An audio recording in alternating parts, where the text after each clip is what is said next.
this is my view. I think you should bring back the bad boy Pistons. Not like extent, but I think like having like a really like gritty, rough defensive team, I think would definitely shake up the league because this league is so like smooth flowing. It's very like the defensive scene is not as hard as it was back in the 90s, whether you agree with that or not.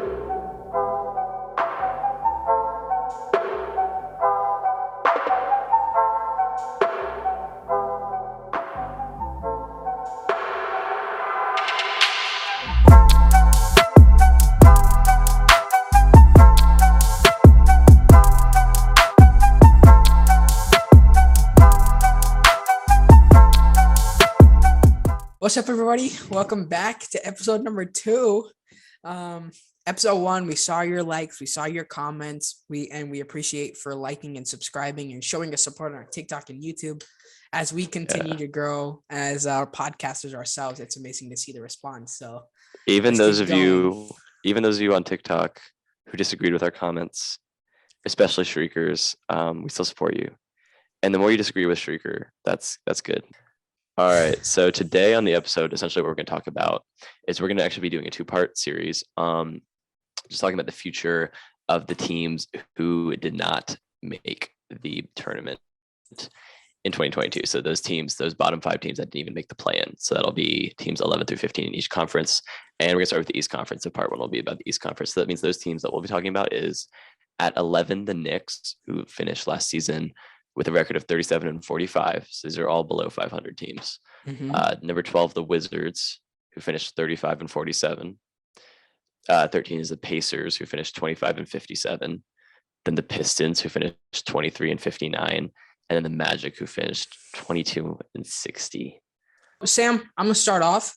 The teams you mentioned from 11 through 15, I think the Pistons have the biggest upside, especially with the draft this season. What do you say? Pistons, I think in terms of like the moves that they've made, in terms of the moves that they've made this offseason, their offseason is definitely, I think their offseason between the draft and free agency, I think they've done the most this offseason.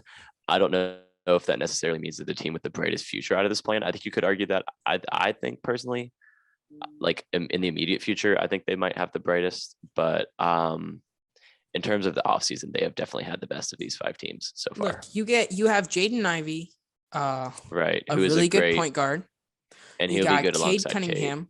Yeah, you got Cade Cunningham, you got Jalen Duren, a trade from the Hornets. The Hornets drafted him and then traded him to the Pistons. And they could. Isn't he a 7-footer, Jalen Duren? He's a 7-footer. And they need some size there because isn't their current center like Isaiah Stewart? Isn't he like 6'8" or something, or 6'9"? And Isaiah Stewart, yeah, he's big, but he's not super tall.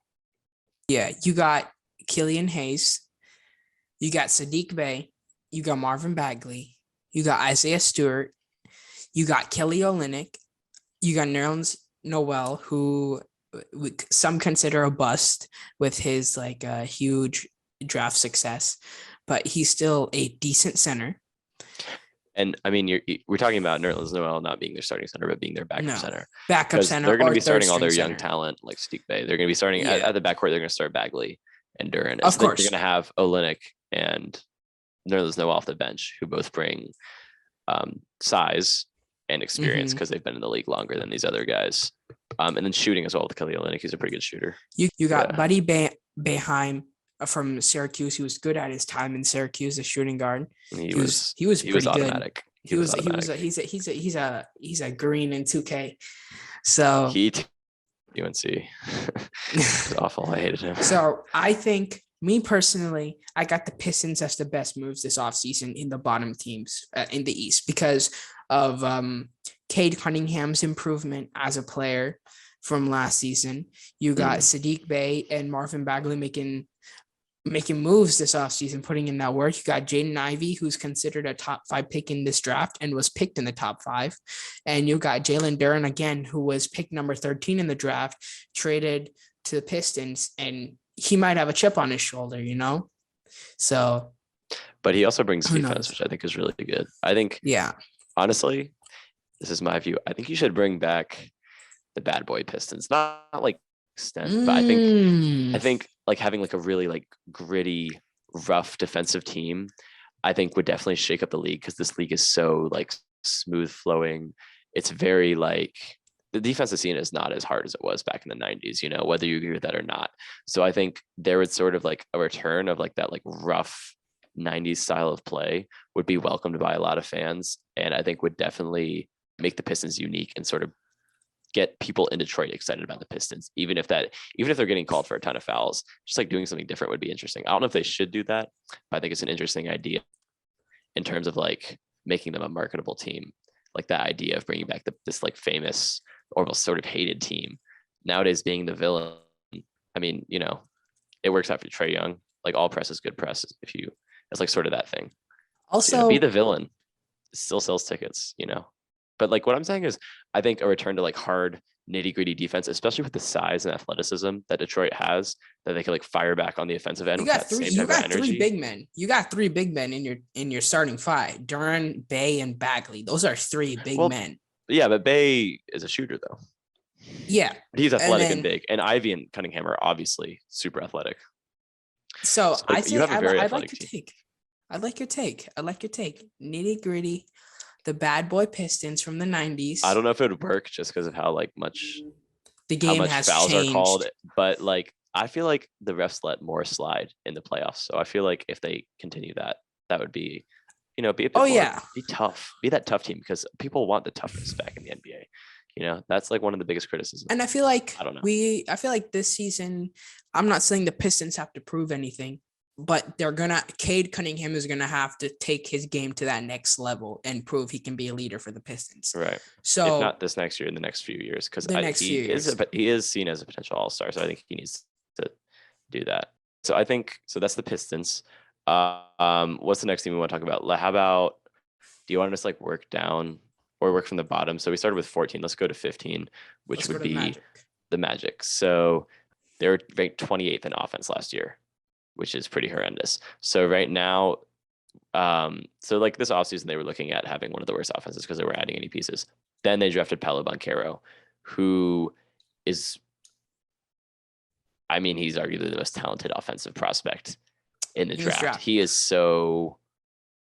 But when I'm looking at the Magic's roster, I'm looking at the amount of point guards they have. Right, you draft Cole Anthony, then you draft Jalen Suggs in last year's draft. You trade for Well, Suggs could be a shooting guard. You trade for Markel Fultz, who arguably is one of the biggest busts ever in NBA history. Right. Although right. I can see him making a small comeback with this Magic team. You got Mhm. RJ Hampton, right? You got Mo Bamba as your center. If you use Mo Bamba and Bobo right, and you put Paolo Banchero in that mix, I feel like this is at least a 30-win team this season. At least a 30-win team. But I mean, you have to know how to use these players right. They all have individual talents, but when they come together, I can see this team pushing a 30-win season. I'm not saying they're going to win 50 games in their first season with Paolo as they added offensive beasts to their game. But start off slow. If you use them right, Paolo can add that offensive value that this team was missing last year. And this team can be a 30-win team. But you got to use Bobo, you got to use Mo Bamba, you got to use Suggs and Anthony and Banchero. You got to use them right in order to win. And off the bench, you can have Terrence Ross, you can have RJ Hampton coming off the bench. You got Wendell Carter decent, Jr. Yeah. You have these good players off the bench, but you're not using them correctly. When I mean I using think them, you're Wendell not playing them starts correctly. and Bol comes off the bench I see because that. Wendell's proved himself a lot more. And then, but then, like, what are you doing with Franz Wagner? Because he was one of their best players last year. So it's kind of like they kind of have some like who's going to the bench, who's starting. So they have some problems with that. To me, I think the Magic are going to look to develop Paolo as their primary option, as their best player. But to me, they're still missing that secondary option. Like I don't see any of these players, and I'm thinking, yeah, that's the superstar next to Paolo. Because Frank, you need two superstars. You can't just have one superstar in this league. I mean, you can, but to do well, unless you know, I mean, unless you're LeBron. But This even is this. LeBron to win a Yeah. championship needed another superstar. This So is what I I'm think the saying. Magic still need to add some more pieces. I think they. I don't think this next season. I don't think they're gonna enjoy I don't think they're going to see success as soon as a team like the Pistons might. I think they might be bad again this year, but I think you'll see flashes of the future with the development of Paolo, especially, and then maybe some other people like Jalen Suggs. Jalen Suggs has a lot of potential as well, and you saw how good he was on Gonzaga. And even Cole Anthony, they have so many young pieces, but really they do need another piece, and alongside like probably a star guard alongside Paolo, a star point guard. I don't know if Cole Anthony's the option. I love to see that happen because I'm a UNC fan. Former UNC player too, Cole Anthony. Right. But I don't know. He's had a few years in the league and he hasn't been amazing so far. Like he hasn't reached, like they need an all-star. He's been good, but he would need to take a big step. And then another player that I think should take a step is Mo Bamba because he can shoot, but I think he needs to add some, like he's so tall. He should add some muscle. What I'm taking away from is that there are a lot of players that the Magic still need to develop. Like they've had a lot of these young players for a few years now. So, and they've all shown flashes of potential, but none of them have really stood out as like, yes, this is going to be our next franchise player. I think the next franchise player, like with this draft pick and what we've seen from Paolo, I think it will be Paolo, but they need another player to step up and show that they're going to be the next consistent solid option. Cause I think the Magic need these guys to like consistently be good. And you can see steady improvement, but someone needs to take the jump as like a secondary star in some way. I think for Mo Bamba, it needs to be defense. I think for Cole Anthony, it needs to be like, I don't know. I think he needs to be able to do better in what he's doing. Just honestly, already. like overall, Suggs and Cole Anthony need to make the jump. This is what I think. And I feel like this is a standard for every good NBA team, right? You need a terrific superstar, first of all. And you need a secondary role, which is like an all-star. And he's on that superstar level, but just below. And then your third is like a great role player who's a perennial all-star. Like for example, take the Bucks, right? You got Giannis, who's your superstar. You got Chris Middleton, who's that secondary player, a perennial all-star, also almost a superstar in the small forward range. And you got Drew Holiday, who's regarded as one of the best defensive point guards, a perennial all-star. And he's he's a really great role player. Like he does defense very well and he handles the ball well. So the Magic need to figure out which of their guys are going to be, which is going to be the big superstar. I think they want that to be Paolo. Who's going to be the perennial all-star? Is it going to be Suggs, Wagner, Mo Bamba? And then which of those guys are going to refine to play a certain role? So is Mo Bamba going to be that defensive center guy who grabs rebounds, but isn't really a primary scoring option? Is Cole Anthony going to turn into a defensive guard who's pass first? He says he's a pass first guard. That's what he said going into college, but clearly he's a way more talented scorer. So some things would need to change because right now what they have is a lot of talented scorers, but they need to figure out how to get the other parts of the game. So which of those guys are going to be role players and which of those guys are going to be stars? They just need to figure out, they need to figure out everyone's role in that team because it feels like they're developing a lot of potential. But who's going to do what? I think that's what the Magic need to figure out. Okay, so just to conclude about the Magic, as you can tell, we're just kind of confused about what they're doing with all these young players and like what their plan is for how this team is going to shape out and who's going to do what, who's going to be your Giannis, who's going to be your Drew Holiday, who's going to be your Chris Middleton, to sort of give a comparison. So yeah, they just need to figure it out. And then the next, moving on to who was in 13th place, the Indiana Pacers. What are you doing? Literally, what are you doing? You gave up a prized possession for a paperclip, a bag of Doritos, and a Barbie doll. I'm not kidding. This is what you gave. Talking about Malcolm Brogdon, about them getting a bunch of worthless pieces back for him. You gave a star player. He was good, and you got back some throwaway role players. I mean, they made it to the NBA, so they're really good. No strays against them. He's a really great role player. So what I think they're doing is a rebuild, frankly, because I mean, they traded Brogdon, didn't they? That's and fine. They traded away Devontae Sabonis. They traded away Sabonis in the middle of this year. So they're trading away their talent, but it seems like they're like sort of half sinking into a rebuild, right? Because they have this young talent that they can rebuild around with future draft picks. They just got Benedict Mathurin, who's a great prospect guard, and they have Tyrese Halliburton, who's showing flashes of being an all-star. Like he's been really great for them. You And have then they Jalen have Smith on Jalen your Smith, team, right? Isaiah But then you Jackson on have your team. but then you have these already developed players like Malcolm Brogdon, Miles Turner, Buddy Hield, and Sabonis was young, but like by the time you've developed your other talent, they'll sort of be a bit out of their. Because they're basically players they've already developed. They're trading away for draft picks and stuff, so they can develop around this much younger core. So I think they saw how far they could go. They saw like, realistically how far they could go in this league with a core of Sabonis, Miles Turner, Malcolm Brogdon, etc. And they saw that it was, the 4 or 5 seed, which is what they got to when they had Oladipo in the next year after. And so I think they're going for a full rebuild to strive for something higher with prospects like Benedict Mathurin. They were kind of always just like that team that did well, that like could never quite make it to playoffs. Like they seeded high, yeah, like a regular season team, like that every people were surprised if they made it anywhere in the playoffs. You don't want to be that. That's like average. Right now, being average is the worst because either you're a contender and you're going for that title, or you're tanking and you're going for the next big player. If you're in the middle, you're not winning anything and you're getting like okay draft picks. So I think the Pacers are going to tank. And they have this young talent, but they just need to add another piece. They have Halliburton, they have Smith, and they have Mathurin. But I think right now they're looking at, going for Wembanyama, probably. A lot of teams want that. Like, I think I saw something, and I agreed with this. I saw this on the internet, that people think that more teams are going to be tanking this season than going for a title because everyone wants Wembanyama. He's such a great prospect. You have to come up with some sort of creative solution because a lot of teams are going to be tanking. But only one team's going to get Wembanyama, and that's going to burn the other teams. But then what's the confusing part? The part I wanted to talk about is if it looks like they're tanking, if they're trying to trade their good players, why did they extend an offer to DeAndre Ayton? I feel like, okay, I might be wrong.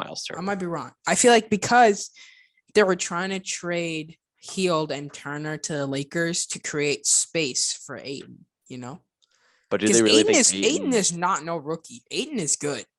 Ayton is good at what he does. He's a really good defensive center, a top 5 defensive center. He's a top 5 defensive center. Yeah, you can argue all you want. Love throwing that around. But he's a top 5. Ayton's always sort of been like disappointing to me. Like he's good, but he was a number 1 overall pick, and people were like, "Oh, he's gonna be the next Shaq."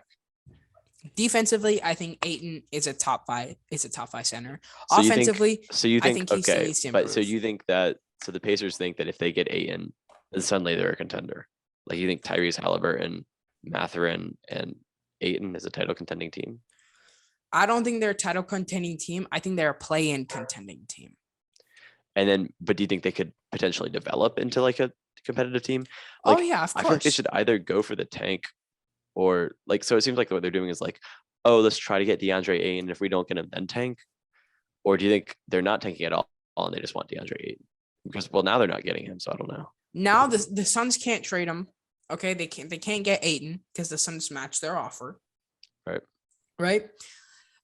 The Lakers turned down Buddy Hield, the Hield and Turner deal to the Lakers. They turned that down. The Lakers don't make. They need that's for next episode. We'll rip into the Lakers as well about what the heck they're doing with that team. But let's say, Sam, going into this season, they still have Buddy Hield and Miles Turner in their squad. What's that top 5 looking like? You got Hield, you got Halliburton, you got Turner, maybe Smith, and then Mathurin. Can he play small forward? I think because you have 2 small forwards, a center. I think Smith would be off the bench. I'm not sure who their power forward is. I'm not a. Benedict Mathurin is a power forward. Oh, he is. Isaiah Jackson is also a power forward. Okay. So then who's there? Buddy Hield is a small. Oh, Chris Duarte. That's who it is. Chris Duarte. Yeah. He would be. I think they got a solid starting 5 as a play-in team, but I don't think they're going to reach the play-in next season because I'm saying they can reach the play-in, hypothetically speaking, if they keep Buddy Hield and Miles Turner. If they don't keep Buddy Hield and Miles Turner, I think they're tanking for what's his name? Victor Wembanyama. Yeah. Him. And What would you do if you were the Pacers front office? Would you go for that plan and try to develop a team with Miles Turner and Hield, or would you tank?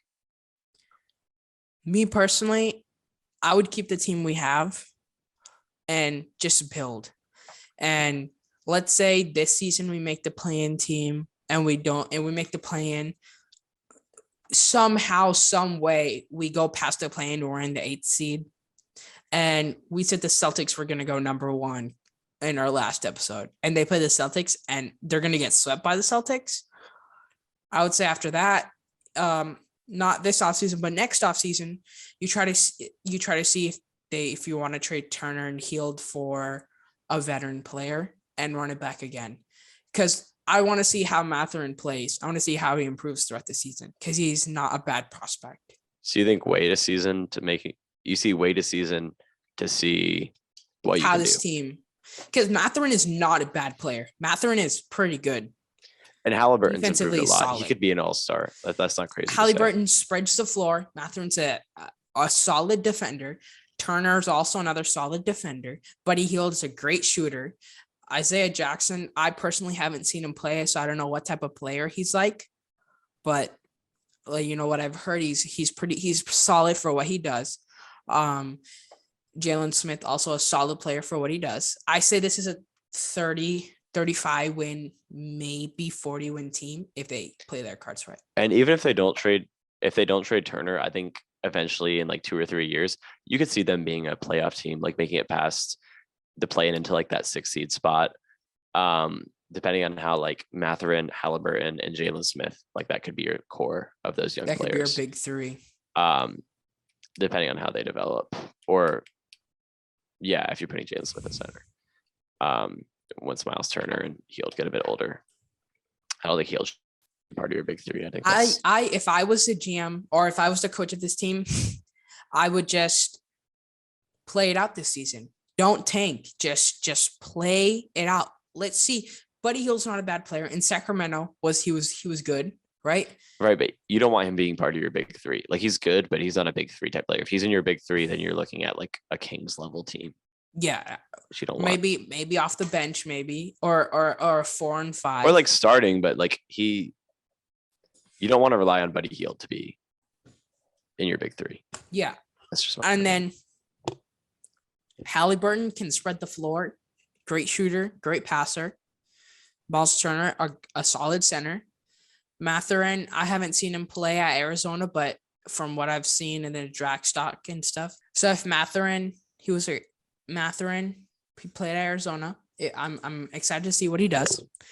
I say run it this season. See what you do. I feel like this can be a play-in team based on the moves that other teams did, like the Hornets, the Knicks, and the Wizards. Mm-hmm. I think this is a play-in team. They could fight. They'd have to be better than the Pistons. Let's see how it goes. I feel like the Magic this season, I said they were a 30-win team earlier, but I don't think they're going to make the play-in. I think there's still room for improvement. This team, they have players who are improved, who have developed, like Halliburton, Turner, and Hield. You have players who have developed. I think this is a 35 to 40 win team who could push the play-in tournament. Maybe not 40 this season, but I think this is a play-in team. I'm gonna be honest with you, but I think, but but last episode you said not. So I think against my better judgment, they are outside the play-in. But depending on how the pieces develop, it's not crazy to say they can make the play-in this year or then the year after that.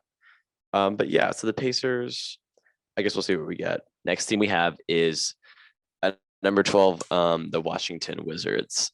For me, I don't know. I don't think this is looking good. I'm looking at this roster here.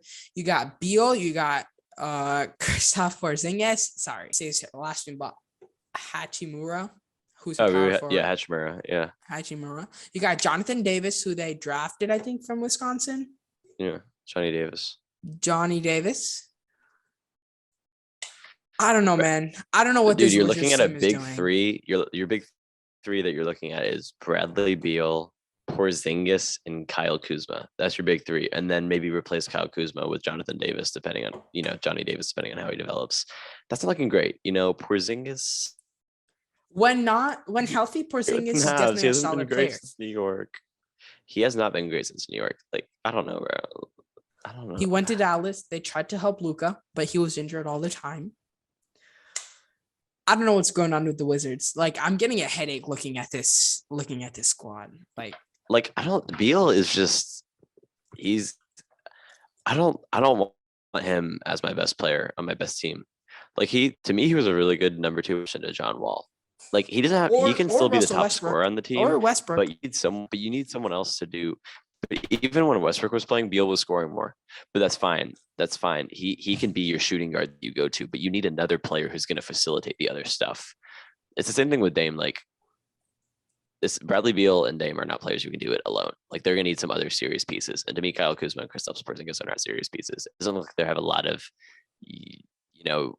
young talent left to develop. Like, you have Kuzma, but he's already sort of been developed, and you have Hachimura. They've already sort of just, he hasn't done much. And I guess now you have Johnny Davis. So I don't know. We'll see what we do with him. But like, a team with a big 3 of Bradley Beal, Porzingis, and Kuzma is not looking competitive to me. And Beal's getting older, and then I don't know. I feel like they should trade him. Like, I feel like they could be like, the reason Beal is averaging so many points is because he's the only player on your team that's scoring, like, to an extent. So I don't know. I feel like they should trade Beal and go for a rebuild, because like, I think you've seen the highest a team like this can get. I think that was when you had John Wall. Okay, We're well, talking about that the was the Knicks. Wizards. Now, The New before York Sam, Knicks. before Sam goes off on the Knicks, I want to say this is a solid starting 5 here. This is My a God. pretty solid. Yeah, tell me your solid starting 5 that we're looking This at. What is is this this? is not bad. Point guard, Jalen Brunson. But I Oh, will wait, oh before you yeah. continue. I will That's your tell you best this. player. I will tell you this. What are they doing, man? What kind of contract are you giving Jalen Brunson, who has never reached an All-Star game? And Well, what he's he young. did in He's the young. playoffs with the Mavericks was good. It was good. But for a 4-year, how much ever $1 million contract? It's 100 million $100 million contract? or 125. One of those two. But like, I don't know. I mean, whatever. They moved so many players. I think it's an upgrade from what we saw from Kemba Walker. He was injured. But like, still, but like, I don't know. Like, he's just not a primary looking at this option. roster, you have so many good players. Brunson, Derrick Rose, who people arguably say is washed, but I still think he's a solid player. A good backup point guard, Ricky Rubio. You got Julius Randle, who regressed, I think, this season. I think Julius Randle was really never that good, to be honest. You got RJ Barrett, who's good. RJ Barrett's solid. No. You got Cam Reddish, who they traded from the Hawks. I haven't seen him play. You got Obi. He was Toppin. good off the bench on the Hawks. He was putting up 20 a game off the bench for the Hawks. I haven't really. You drafted Trevor Keels from Duke, and me personally, I think the worst Keel player should have on that stayed Duke 1 team. year. Yeah. I feel like Keel should have stayed 1 year instead of declaring. He was the most interesting draft pick of that starting 5, or maybe Wendell Moore. Like, oh man, this is what your starting lineup is looking like. Point guard Jalen Brunson, who is like 6'1". Shooting guard, like what, Evan Fournier. Mm-hmm. Small forward RJ Barrett. Power forward Julius Randle. Center Mitchell Robinson. Like, where's the star? So like, you have Jalen Brunson, I guess, is your primary scorer, or Julius Randle, who are both like, I don't know, like, that's not like a star. I mean, Julius Randle made an all-star game, but he was like, when the playoffs hit, we saw in that series what a superstar was. It was Trae Young. It was not Julius Randle. I mean, he should be like a third option. That's my opinion. I'm not like I am trying to hate on Julius Randle. You know what? I'm a Julius Randle hater. It's just like, as a Hawks, I don't hate the Knicks. like you're like in an NC State position with me. Like you think that you're like a rival for the Hawks if you're a Knicks fan. I'm not. I'm like kind of like looking past that. Like this is like It's the not NC competitive. Like State you're thing. looking at like consistently being this 11 seed team, 12 seed team, The NC because you State need to add team a is like star. a sorry, the NC State team is like for our viewers not in North Carolina. The NC State thing is like UNC Duke are rivals, but NC State always likes to budge into the UNC Duke thing, which when they're sometimes irrelevant in the basketball scene. That's what Sam is referring to. Here's what I'm thinking. Like I don't know about RJ Barrett. Like it seems like that's What? what the Knicks are Whoa, trying to whoa, develop whoa, another whoa, star. whoa! Honestly, no, What? RJ Barrett was never that good. Like people talk about how good he was at Duke. He was not good at Duke. I'm serious. Like if you look at like his usage rate, dude was shooting so many shots. This is why this Duke team didn't do well. It's because of RJ Barrett, in my opinion. If they if RJ Barrett, if half the time he shot the ball, he just gave it to Zion, that would have been so much better because Zion was so much more an efficient scorer. I mean, you had games where RJ Barrett was going 4 for 17 from 3-point range. That's just the 3-pointers he took. Like, what is bro doing? He's a pretty good finisher, but he keeps going to that shot, and I don't know. I don't like it at all. And like as a slasher, like NBA level decent. I think RJ Barrett is a very overhyped player. Same thing with Jalen Brunson. And now, okay, but all that aside, the big buzz about the Knicks is a Donovan Mitchell trade. Having Donovan Mitchell at your team instead of Evan Fournier, that is a huge upgrade for your offense. That's the superstar that the Knicks need, a superstar.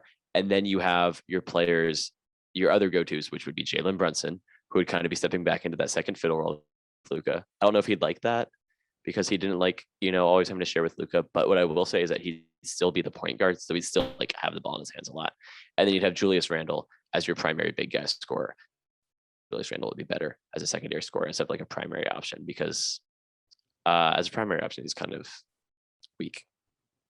And then you're looking at like a pretty decent offensive team. Like you're looking at a team that can make past the play because Donovan Mitchell is such a talented scorer, and I think could be a great But I feel primary like option Donovan for this Mitchell team. would go to the Heat. I feel like he would choose the Heat because you But got why? Jimmy Because Butler he's the New and York can everybody offer down him there. more, and he's from New York, and he would have more of a chance to be like. I think he'd have more of a chance to be a star, but he would have the ball in his hand so much more. Okay. Like the Heat I are see. already like a pretty solid team, whereas the Knicks are like teeter-tot, like what are we? And then Donovan Mitchell will be that star that swoops in to save them or whatever. But here's where I get cynical. I do like Donovan Mitchell, but now you're looking at your team and you're starting lineup. Your starting backcourt is Jalen Brunson and RJ Barrett and Donovan Mitchell. And that's and then so on the offensive end, that's looking pretty good, Look, who would Mitchell you and Brunson trade are though? great Who would you scorers. trade if you want to get I don't Donovan know. Mitchell? I mean, who would no, you because trade here? it's picks. They're trading picks because that's what the Utah Jazz want. Primarily is picks, and then maybe some bench players like Obi Toppin. I don't know, but like, so then you're looking at RJ Barrett, Donovan Mitchell, and Jalen Brunson, and that's a pretty good scoring system because you're not relying on RJ Barrett to try to be your best player. Defense. But then you're on, that's what I was gonna say. On defense, you're looking at like a 6'1" guard, point guard, and like a 6'2" or 3 shoot. Like Donovan Mitchell is not a tall shooting guard, and then going up against like the other backcourts in the East, going up against Drew Holiday and Middleton, going up against James Harden and Tyrese Maxey. Like, where's the defense coming from? Donovan Mitchell is a terrible, terrible defender. Like, I like the Dwayne Wade comparisons in some ways, but it ends on defense because Dwayne Wade was an amazing defender. Donovan Mitchell Dwayne Wade was is a cone. dog on defense. Exactly. And Donovan Mitchell is like Not a kitty cat on defense. He's a kitty cat. But but he's not going to scratch you. He's like one that like purrs and you can pet it, right? He is docile on defense. And then I don't know. I mean, RJ Barrett's athletic, but like Donovan, bro plays oh like my bro is like God. Carmelo attitude, and then Jalen Brunson's tiny. So you're going to get dogged on by Trae Young and DeJounte Murray. You're getting dogged on by Holiday and Middleton. Harden and Don't even Maxey, get me started Butler on Tatum. and anybody. Don't even get me started on Tatum, Jaylen Brown, Malcolm Brogdon. Don't even get me started on them. Maxey and Harden. Oh my goodness, what are they doing against James Harden? James Harden is gonna dunk on them. James Harden is gonna be, dude. James Harden is gonna look like an athletic freak against them on defense because like dude can James dunk. Harden's gonna be like, He's gonna be like his 2K self where he just like yeah. reverse like where he posterizes people. He's gonna look like his 2K self. So I don't know, like you're looking at another Jazz team to be honest, because like the Jazz were such a great offensive team and then on defense they sucked. So I maybe think do that's well in what the regular screwed them season. over too in the playoffs, Just like defense. yeah. The Jazz were a great regular season team because of their offense, and then they 56 sucked win because of their team. defense. And then to be honest, without Gobert, like this Knicks team doesn't have a player like Gobert, so I just think like the East is tougher defensively. So I think the contrast will be even more severe in the East than it was in the West. Yikes. Okay, well, that was episode number 2, guys. We talked about teams 11 through 15 on the East. Next episode, we'll talk about teams 11 through 15 on the West. And if you guys like those 2 videos, we'll talk about the play-in teams from East to West, and we'll talk about what they did this offseason. Once again, thank you so much for the love and support on our TikToks and YouTube. Yes, thank you guys. Keep It's talking on Streaker. insane. Thank you so much, and we'll see you in the next one. Peace. See y'all.